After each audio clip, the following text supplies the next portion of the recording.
Assalamualaikum warahmatullahi wabarakatuh. Perkenalkan, saya Naila Putri Hermawan, NIM 2106703, Prodi S1 Keperawatan FPO KUPI 2021. Di sini saya akan memaparkan materi mengenai telenursing. Apa itu telenursing? Telenursing adalah praktek keperawatan jarak jauh menggunakan teknologi telekomunikasi.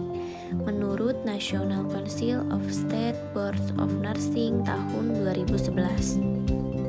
Selanjutnya ada telehealth, yaitu pemberian layanan perawatan kesehatan dengan menggunakan teknologi informasi dan komunikasi, di mana pasien dan penyedia layanan dipisahkan oleh jarak menurut WHO tahun 2009. Adapun pengertian lainnya mengenai telenursing seperti berikut.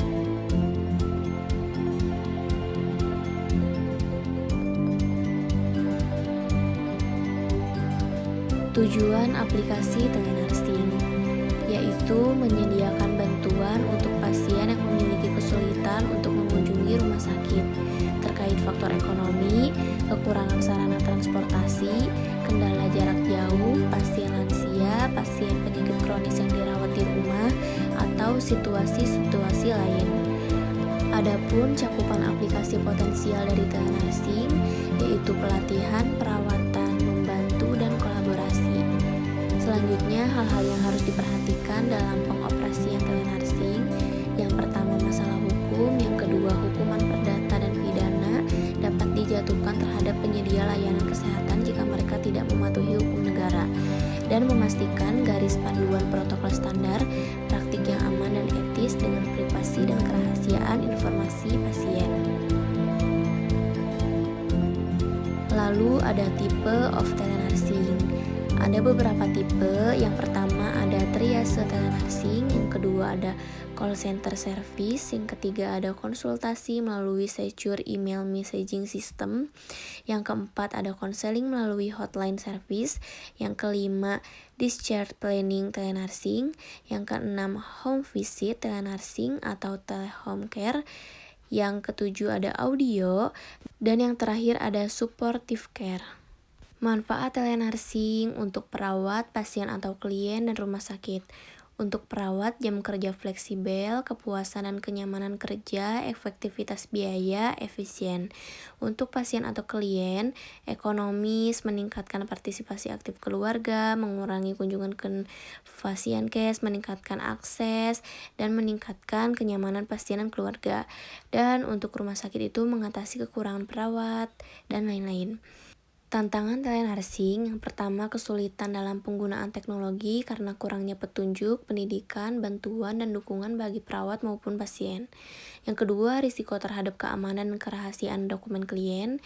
Yang ketiga, kurangnya dukungan emosional dan sentuhan terapeutik yang dirasakan pasien dibandingkan dengan adanya kontak atau interaksi langsung dengan perawat. Selanjutnya, berkurangnya kualitas pelayanan kesehatan, kegagalan teknologi, dan ancaman terhadap keselamatan pasien dan malpraktek. Adapun pengertian mental health line adalah layanan berbasis telepon, tersedia 24 jam sehari, 7 hari seminggu. Tujuan mental health line yang pertama meningkatkan akses ke informasi tentang penyakit mental, meningkatkan akses ke layanan, meningkatkan kesempatan untuk intervensi dini, memberikan pelayanan yang lancar, memastikan kualitas dan efisiensi pelayanan kesehatan, dan lain-lain. Telenursing di Indonesia. Telenursing di Indonesia masih terbatas di bidang pendidikan. Infrastruktur yang belum memadai di Indonesia belum memiliki kompetensi telehealth sebagai aspek legal dalam memberikan perawatan kepada pasien. Belum adanya sistem keamanan yang menjamin kerahasiaan data pasien dalam penerapan telenursing.